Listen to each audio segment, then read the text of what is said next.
நாமக்கல் அந்த மீட்டிங் முடிச்சுட்டு கரூர் வரும்போது அந்த கரூர் போலீஸ் எங்களை அலர்ட் பண்ணியிருக்கலாம்ல. என் அக்கா, தங்கச்சி, அண்ணன், தம்பி, குடும்ப உறவுகளை இழந்து அந்த வலியோட இருக்கிற என்ன நீங்க ஏளனமா பேசுறீங்களா? என் மேல பழிய தூக்கி போடுறீங்களா? இதுல ஒரு ஹைலைட் காமெடி என்னன்னா, சட்டசபையில் பேசும்போது பார்ட்டி ஃபண்டுன்னு தான் சொன்னேன். அது எந்த பார்ட்டி, என்ன ஃபண்டு, யாரு, என்ன பேரு எதுவுமே சொல்ல. பார்ட்டி ஃபண்டுன்னு சொன்னவனை எடுத்தாங்க பாருங்க ஒரு ஓட்டம். இது எப்படி இருக்கு தெரியுமா? எங்க அப்பா பீரோக்குள்ள இல்ல, எங்க அப்பா பீரோக்குள்ள இல்ல அப்படின்னு சொல்ற மாதிரி. ஐயோ, ஏன் கேட்குறீங்க? இவங்களோட செம்ம கூத்தா இருக்குங்க, செம்ம ஃபன்னா இருக்கு. வாயத்துறங்க சிஎம். அடாடா, உங்க சிஎம் நெஞ்சிலேயே குத்திட்டு வந்தீங்க பாருங்க, அதெல்லாம் வேற லெவல். பேசுங்க பேசுங்கன்றீங்க, பேசுனா எந்திரிச்சு ஓடிடுறீங்க. 5 நிமிஷம் பேசுனதுக்கே குளத்தூர்ல கொத்து பரோட்டா போட்டாங்க. மக்களே, இந்த தீய சக்தியும் தீந்து போன சக்தியும் வேற வேறலாம் இல்லை, கூட்டு கலவானீங்க. இந்த கொள்ளையை அடிச்சதுனால தான் உங்க கரூர் கம்பெனி ஓனர் ஒருத்தர் எங்க இருக்காருன்னே தெரியாம ஓடு ஓடு ஓடு ஓடு ஓடு ஓடு ஓடு ஓடு வராம் பாரு வேட்டக்காரன். மாண்புமிகு முதலமைச்சர் அண்ணன் சி ஜோசப் விஜய் அவர்களே, வருக, தலைமை உரை தருக.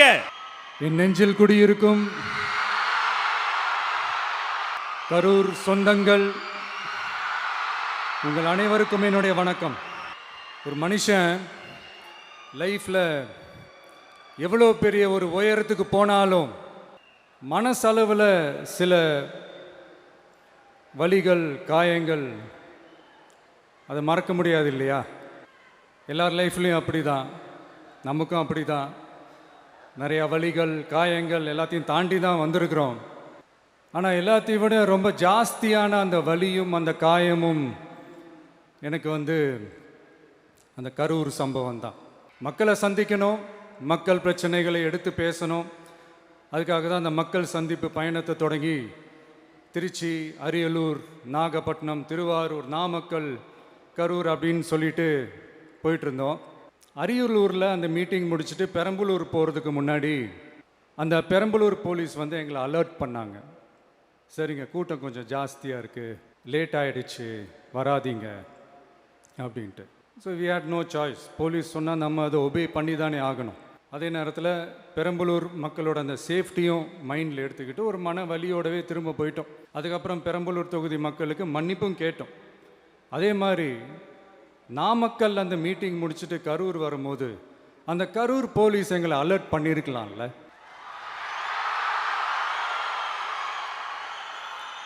இல்லை சார், இங்கே எதிர்பார்த்ததை விட கொஞ்சம் கூட்டம் அதிகமாக இருக்குது, கண்ட்ரோல் பண்ண முடியல, வராதிங்க.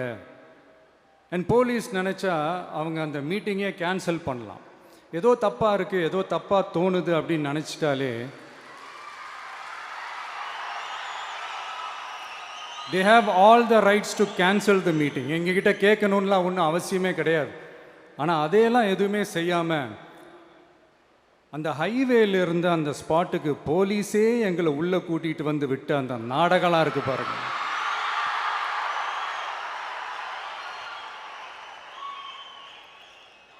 நம்பிட்டேங்க, முழுசாக நம்பிட்டேன். அன்னைக்கு இருந்த அந்த கரூர் போலீஸ் பேசும்போது தேங்க்ஸ்லாம் சொன்னேன் அவங்களுக்கு. எனக்கு தெரியாது இப்படி ஒரு நாடகம் நடக்கும். இதுக்கெல்லாம் யார் காரணம்? இதெல்லாம் யார் சொல்லி செஞ்சது?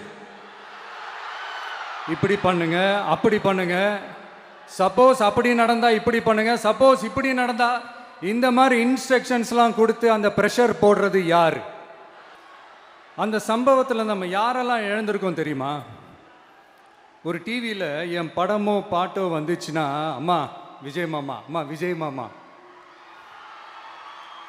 அப்படின்னு சொல்லி அவங்க அம்மா கிட்ட சிரிச்சுக்கிட்டு அந்த டிவி ஸ்க்ரீனை போய் தொட்டு முத்தம் கொடுத்துக்கிட்டு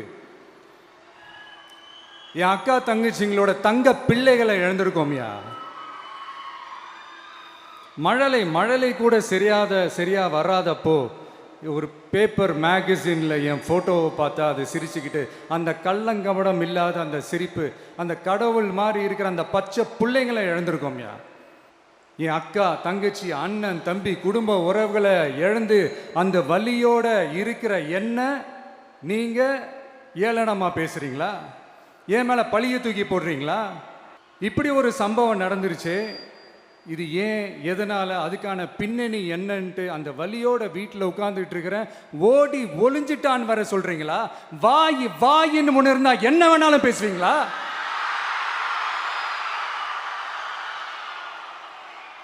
மக்களே, நான் உங்களையே கேட்குறேன். அன்னைக்கு அத்தனை க்ரௌடு இருந்துச்சு.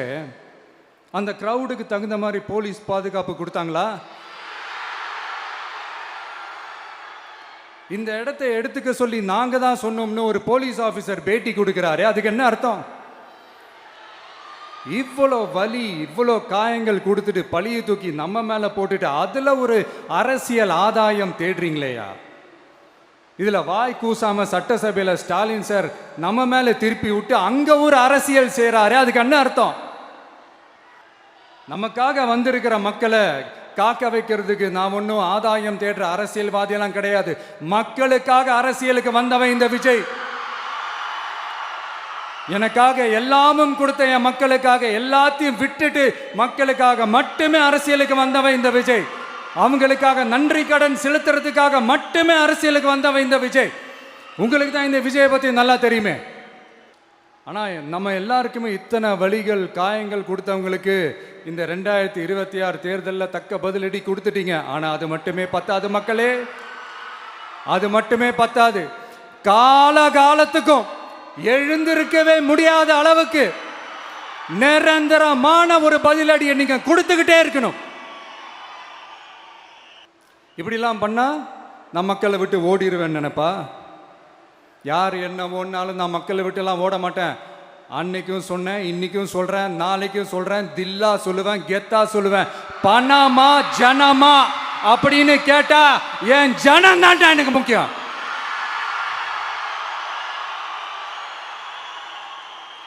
மக்களே, உங்களை விட எனக்கு இந்த காசு பணம் முக்கியமா என்ன? இவ்வளோ குறைகள் நம்ம மேலே சொல்கிறாங்களே, இப்போ நான் சொன்ன மாதிரி அவங்களால ஓப்பனாக சொல்ல முடியுமா? அந்த தில்லு இருக்கா, திராணி இருக்கா? ஒரு கிடையாது. ஆனால் நம்ம மக்கள் அமைச்சு கொடுத்த நம்ம அரசை குறைகள் மட்டும் டிசைனா, மாடலாக குறைகள் மட்டும் சொல்லுவாங்க. ஒவ்வொரு டிபார்ட்மெண்ட்லேயும் அந்த பார்ட்டி ஃபண்ட்,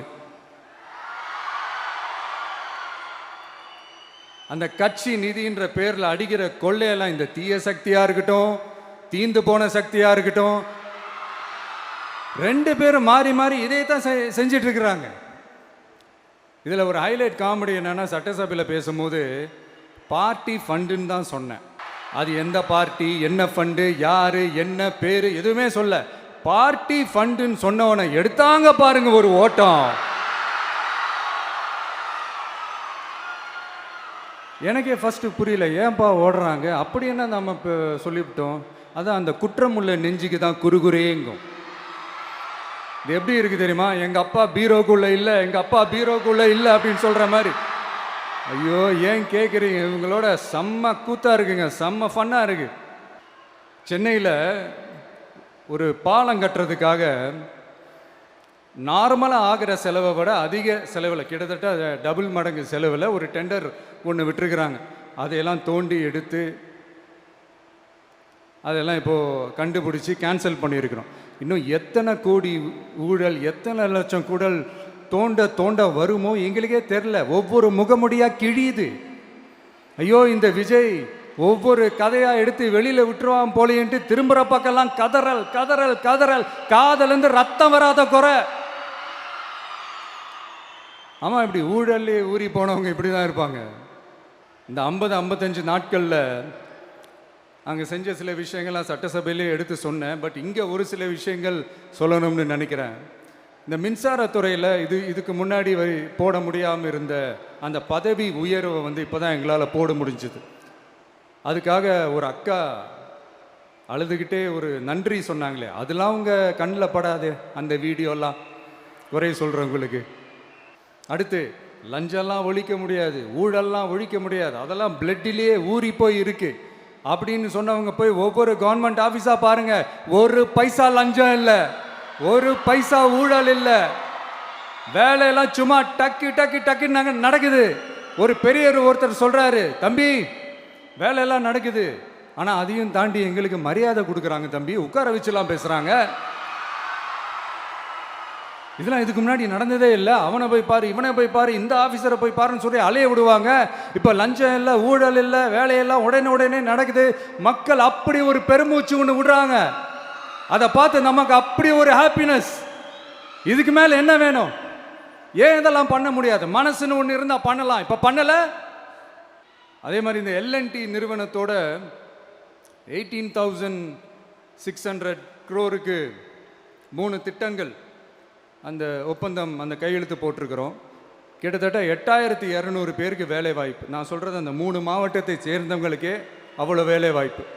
குறுவை சாகுபடிக்காக 134 கோடியில் அந்த சிறப்பு தொகுப்பு திட்டம் அறிவிச்சிருக்கிறோம் நம்ம விவசாயிகளுக்காக. இப்போவும் சொல்கிறேன், நம்ம விவசாய பெருமக்களே, உங்களோட இந்த அரசு கூடவே நிற்கும். பெண்கள் பாதுகாப்புக்காக சிங்கப்பெண் அதிரடி படை, அது உங்களுக்கு நல்லா முன்னாடியே தெரியும். வரப்போகிற அறிஞர் அண்ணா அவர்களுடைய பிறந்த நாளில் உங்கள் அண்ணனுடைய அரசில் தாய் மாமன் தங்க மோதிர திட்டம் அறிவிக்கப்படும். இதெல்லாம் கேட்டாங்களே, வாக்குறுதி கொடுத்தீங்களே, என்னாச்சுன்னு. இந்த தீய சக்தி மாதிரி ரியல் தாய் மாமன்லாம் கிடையாது. ரியல் தாய் மாமன். எப்படி? ரியல் தாய் மாமன். இந்த தீய சக்தியை பற்றி, அவங்க நிர்வாகத்தை பற்றி ஒரு வெள்ளை அறிக்கையை ஒன்று வெளியிட்டோம்ல, அது ஷார்ட் அண்ட் ஸ்வீட்டாக சொல்லணுன்னா, ஒரு ஓட்ட பாத்திரத்துக்குள்ளே தண்ணி ஊற்றிக்கிட்டே இருந்திருக்கிறாங்க. பாத்திரம் எம்டியாகவே இருந்திருக்கு, ஆனால் ஊற்றின தண்ணி தான் எங்கே போச்சுன்னு தெரில. கடவுளுக்கு தான் வெளிச்சம். அது மாதிரி இப்போ நம்ம சொன்னதெல்லாம் சும்மா ஒரு சாம்பிள் தான். இன்னும் வரப்போகிற நாட்களில் உங்கள் அரசனுடைய அந்த விஸ்வரூபத்தை நீங்கள் பார்ப்பீங்க. அடுத்து வாயத்துறங்க சிஎம். அடாடா, உங்கள் சிஎம்மை நெஞ்சிலேயே குத்திட்டு வந்தீங்க பாருங்க, அதெல்லாம் வேற லெவல். பேசுங்கன்றீங்க, பேசுனா எந்திரிச்சு ஓடிடுறீங்க. இனிமேல் பேச ஆரம்பிக்கிறதுக்கு முன்னாடி என்ன பண்ணணும் அப்படின்னா, ஒரு நண்பர் ஒருத்தர் சொன்னார், மாண்புமிகு பேரவைத் தலைவர் அவர்களே, எல்லா டோரையும் இழுத்து லாக் பண்ணுங்க அப்படின்னு சொல்லிட்டு தான் பேச்ச ஆரம்பிக்கணும் போல் இருக்கு. ஏன்னா பேசிட்டு இருக்கும் போதே எந்திரிச்சு ஓடிடுறாங்க. 5 நிமிஷம் பேசுனதுக்கே குளத்தூரில் கொத்து பரோட்டா போட்டாங்க. இதுக்கு மேலே பேசினா மொத்தமாக முடிஞ்சிடும், பார்த்துக்கங்க. நாம் அரசியல் பேசினா விஜயெல்லாம் அரசியல் பேசலாமா அப்படிங்கிறது. சரிப்பா, நமக்கு எதுக்கு வம்பு, நம்ம பாட்டுக்கு நம்ம வேலையை பார்ப்போம், எதுக்கு அவங்கள பற்றி பேசிக்கிட்டு அப்படின்னு இருந்தால் விஜய்க்கு அரசியலே பேச தெரில அப்படிங்கிறது. இப்படியே மாறி மேகதாது அணையை பற்றி என்ன தெரியும், விஜய் அதை பற்றி பேசலை. இப்படி நம்ம அரசியலுக்கு வந்ததுலேருந்தே ஒரு கூட்டம் குறை மேலே குறையா சொல்லிக்கிட்டு, பாட்டு கச்சேரி எங்களுக்கும் பண்ண தெரியும், பண்ணலாமா? இந்த மேகதாது அணை சம்பந்தமான அந்த வழக்கில் தமிழ்நாட்டோட பெட்டிஷனை சுப்ரீம் கோர்ட் எப்போ ரிஜெக்ட் பண்ணுச்சு? அப்போ யார் ஆட்சியில் இருந்தா? ஏன் ஒழுங்காக வாதாடல? நீங்கள் ஒழுங்காக வாதாடி இருந்தீங்கன்னா அதை ரிஜெக்ட் பண்ணியிருக்க மாட்டாங்கல்ல. ஏன் ஸ்டாலின் சார் வேணும்னே விட்டுட்டாரா? ஏன் இப்படிலாம் கேள்வி கேட்கலாமா? இப்படிலாம் கேள்வி கேட்டால் தான் மேகதாது அணையை பற்றி பேசுனதா அர்த்தமா? ஏன் அந்த ஸ்டேட்டு சிஎம் பேசுகிறாரு, நீங்கள் ஏன் பேசலை அப்படின்னா, நம்ம ஸ்டேட்டோட உரிமையை எங்கே நிலைநிறுத்தணுமோ அதுக்காக வேலை பார்க்குறது மட்டும்தான் முக்கியம். சும்மா சவால் விட்டுக்கிட்டு சீண்டிப்பார், நான் யார் தெரியுமா, தொட்டுப்பார், இப்படிலாம் பேசிக்கிட்டு இருந்தால் வேலைக்கு ஆகாது. சும்மா பேசி பிரச்சனையை வளர்த்துக்கிட்டு யார் மேலேயாவது பழியை தூக்கி போட்டுட்டு அப்புறம் மக்களை அம்போன்னு தெருவில் விட்டுட்டு இப்படி தான் ஒரு அரசியல் பண்ணணும்னா அந்த அரசியல் நமக்கு தேவையும் இல்லை, அதை நம்ம செய்யவும் போகிறதில்ல. Talk less work more mode தான், அதுதான் நம்ம பாலிசியே. அதனால தான் சட்டசபையில் அந்த அரசினர் தீர்மானம்னு சொல்லி ஒன்று கொண்டு வந்தோம். அது எப்படி டு டேக் இட் ஃபார்வர்ட், எப்படி கொண்டு போகணுமோ அதை சரியாக செய்வோம். சென்ட்ரல் கவர்மெண்ட்லேருந்து அந்த டீலிமிட்டேஷனை திரும்ப கொண்டு வர போகிறதா ஒரு பேச்சு ஒன்று அடிபடுது. யார் என்ன டீலிமிட்டேஷன் கொண்டு வந்தாலும் தமிழ்நாடு அது ஒத்துக்காது. நமக்கான இடத்த யாரும் பறிக்கவும் முடியாது, அது பறிக்கவும் விட மாட்டோம். இப்படி நாம் இருக்கும்போது இந்த தீய சக்தி திமுக எங்கே போய் நிற்குது, யார் கதவை தட்டிக்கிட்டு நிற்குது, அது உங்களுக்கே நல்லா தெரியும். மக்களே, இந்த தீய சக்தியும் தீந்து போன சக்தியும் வேறலாம் இல்லை, கூட்டு களவாணிங்க. சொல்ல முடியுமா அவங்களால? எங்களுக்குள்ள ஒட்டும் இல்லை, உறவும் இல்லை, அறிவிக்க முடியுமா? நிரூபிக்க முடியுமா? இந்த வரப்போகிற இடைத்தேர்தலில் அதை நிரூபித்து காட்டுங்க, அப்புறமா பேசுங்க. மக்களை, என் மனசை விட்டு கரூர் எப்பவும் நீங்கவே நீங்காது. நமக்கு ஏற்பட்ட வேதனையான சம்பவத்தை, நமக்கு எதிராக நடந்த சதியை, சூழ்ச்சியை இனி வர்ற ஜென்ரேஷனும் அவங்களுக்கு தெரியப்படுத்தணும்ல. அதுக்காகவே இனி ஒரு அரசியல் சதியை, அரசியல் சூழ்ச்சியை யாரும் யோசிக்கவே கூடாதுன்றதுக்காகவே கரூரில் ஒரு நினைவு சின்னத்தை நம்ம டிவிகே சார்பாக அமைக்கப்படும் அப்படின்றத அறிவிக்கிறோம். அப்புறம் கரூர்லேருந்து ஒட்டுமொத்த தமிழ்நாட்டு மக்களுக்கும் சொல்கிறேன், உங்கள் டிவிகே அரசு உங்களுக்காகத்தான் உழைக்கும். அடிப்படை வசதிகளை முதல்ல நிறைவேற்றணும். ஒரு பக்கம் நிதி நிலைமையை சரி செஞ்சுக்கிட்டே, இன்னொரு பக்கம் அப்படியே நாம் சொன்னதில் ப்ரையாரிட்டி பார்த்து ஒவ்வொன்றா படிப்படியாக நிறைவேற்ற ட்ரை பண்ணுவோம். இது எப்பவும் உங்களுக்கான அரசாக தான் இருக்கும். இந்த விஜய் உங்கள் விஜயாக தான் இருப்பான். நீங்கள் உரிமையோட உங்கள் கவர்மெண்ட்டை நீங்கள் அணுகலாம். இந்த தீய சக்தி ஆட்சி முடிஞ்சு பொட்டிக்குள்ளே போனதுலேருந்து என்னென்னமோ பண்ணுறாங்க, இது ஏதோ பேசுகிறாங்க, சோஃபாங்கிறாங்க, வாஷிங் மிஷினுங்கிறாங்க. இந்த அரசியல் வியாபாரம் பண்ணுறதுக்கான அந்த வெண்டிங் மெஷினே அவங்க தான். யார்? இந்த திமுக. இதில் நம்மளை பார்த்து வாஷிங் மிஷினுங்கிறாங்க. எலெக்ஷனில் ஓட்டுக்கு காசு கொடுக்குற அந்த கலாச்சாரத்தையே, அந்த கல்ச்சரை அடித்து நொறுக்கி இருக்கிறோம். எலெக்ஷன்லேயே அப்படி வேலை பார்த்தோம் நாம. நமக்கு எதுக்கு இந்த குதிரை, கழுதை, ஒட்டக பேரெல்லாம்? மக்களின் பக்கம் அப்படி இருக்கும்போது நமக்கு எதுக்கு இந்த பேரெல்லாம்? இந்த திருட்டு திமுக ஆட்சியை வச்சுக்கிட்டு ஊரடிச்சு ஒலையில போட்டு இந்த கொள்ளையை அடிச்சதுனால தான் உங்க கரூர் கம்பெனி ஓனர் ஒருத்தர் எங்க இருக்காருன்னே தெரியாம ஓடு ஓடு ஓடு ஓடு ஓடு ஓடு ஓடு ஓடு வராம் பாரு வேட்டக்காரன் ஓடினே இருக்கிறாரு. இன்னொருத்தர் ஃபாரின்ல போய் ஒளிஞ்சுக்கிட்டார். ஃபாரின் ஸ்டாலின் சார்ன்னு நினச்சிட போறீங்க, அவர் இல்லை. எனக்கு எப்பவுமே ஸ்டாலின் சார் மேலே ஒரு தனி பாசம் ஒன்று உண்டு. அவர் கிடையாது, இவர் வேற. சிங்கப்பூருக்கு செக்கப்புக்கு போனார்ல அவர். இன்னும் தோண்ட தோண்ட எத்தனை பேர் மாட்ட போகிறாங்களோ தெரில. உங்ககிட்ட யாராவது லஞ்சம் ஏதாவது கேட்டாங்கன்னா கொடுக்க முடியாது சொல்லுங்கள், நான் இருக்கேன் உங்களோட. அப்படியே யாராவது ஃபோர்ஸ் பண்ணாங்கன்னா இது எங்க மகன், எங்க புள்ள, எங்க அண்ணன், எங்க தம்பி, எங்க விஜய், எங்க விஜயோட ஆட்சின்னு ஸ்ட்ராங்கா சொல்லுங்க. மக்களை, நீங்க கூட இருக்கும் போது லஞ்ச ஊழல் மட்டும் இல்லை, அதிகாரத்தை வச்சு ஆட்டம் போடுற யாரா இருந்தாலும் அடங்கிடுவாங்க. இந்த கடமை, கண்ணியம், கட்டுப்பாடுன்ட்டு ஒரு காலத்தில் கொள்கையோடு இருந்த கட்சியெல்லாம் இன்னைக்கு எப்படி இருக்கான்னு உங்களுக்கே தெரியும். அதாவது இந்த டிவிகே கட்சியோட தலைவரை எதிர்க்கிறதுல ஒரு நியாயம் இருக்குது. ஏன்னா உங்கள் பொழப்பில் மண்ணள்ளி போட்டான். என்ன, இந்த ஊழல் லஞ்சம்லாம் பண்ண மாட்டேன்னு சொல்லி உங்கள் அரசியலையே ஒரு தெருமுனைக்கு கொண்டாந்து விட்டான். மக்கள் வேறு அவனை தான் நம்புகிறாங்க. ஸோ இந்த விஜயை எதிர்க்கிறதுல ஒரு அரசியல் நியாயம் இருக்குது, அதை புரிஞ்சிக்கலாம். ஆனால் இன்னைக்கு இந்த விஜயை மக்கள் ஓட்டு போட்டு ஜெயிக்க வச்சு ஒரு தீர்ப்பை கொடுத்து மக்களுக்காக வேலை செய்யறதுக்காக முதலமைச்சராக உட்கார வச்சிருக்கிறாங்க.